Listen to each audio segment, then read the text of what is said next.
we thought, we've been getting a lot of questions about camshafts lately. We're seeing a lot more of it out there. We kind of sparked it again, reignited the fire for that with our shop car, showing the capabilities of what these cars can do. Naturally aspirated still for you 5'7" and 6'4" guys, right? 6'1s.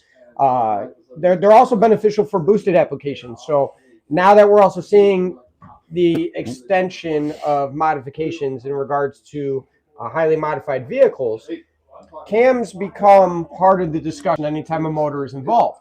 So, it's one of those things that simply by doing a proper cam and adjusting the exhaust and intake flow on a 5.7, you can make scat pack power out of a motor that's significantly smaller without true sacrifice of torque either. I mean, 5.7s are torque monsters. So you can still really change the performance capabilities of your vehicle by doing a basic cam profile change.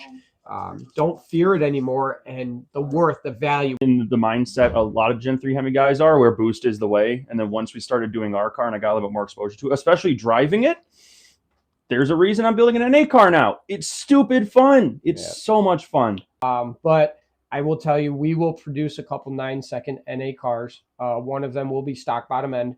And I get it, that's not for everybody, but if you do spend the money and stroke these things out with the bumping compression, do a proper set of heads on it. 650 wheel is not going to be hard to achieve. Also, you're not going to have to run a highly high ram. No. And that's the big thing about it. You're going to be able to keep your hood on. You're going to be able to have low to mid-range torque and still produce that type of power.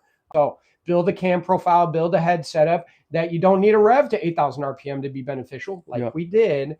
And then just utilize under, like I said, I shift my car at 65, 6,600 RPM. It will live forever there. We proved it with our car. And I hope to see more people want to venture down this NA journey and game. So guys, man, it's just getting into a crowded room here. This is something that you guys have been seeing in the comments for 2 years. The back and forth with CJ and Jeff. For 2 years, you've been seeing the comments, and you haven't been able to see it in person. And now, look at this. Look at this. 2 peas in a pot.